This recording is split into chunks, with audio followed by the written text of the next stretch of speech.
तो ये सरकार के तीनों अंग है, विधायिका, कार्यपालिका और न्यायपालिका। इन तीनों के बीच में शक्तियों का विभाजन कर दिया गया है। सरकार की जितनी सारी शक्तियां हैं, इन तीनों को बांट दिया गया इन तीनों के हिस्से में, विधायिका, कार्यपालिका और न्यायपालिका के हिस्से में।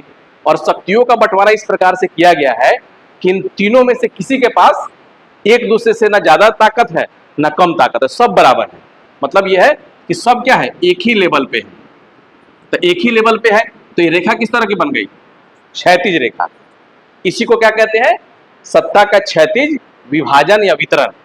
तो सत्ता का जो क्षैतिज विभाजन है या वितरण है, ये किसके बीच है, सरकार के अंगों के बीच में। तो परिभाषा क्या होगा, परिभाषा होगा कि सरकार के विभिन्न अंगों के बीच में शक्तियों के विभाजन को सत्ता का क्षैतिज वितरण कहते हैं। या कहेंगे कि सरकार के विभिन्न अंगों जैसे विधायिका, कार्यपालिका और न्यायपालिका के बीच शक्तियों के विभाजन को क्या कहते हैं, सत्ता का क्षैतिज वितरण। तो ये सवाल ऑब्जेक्टिव में भी आ सकता है।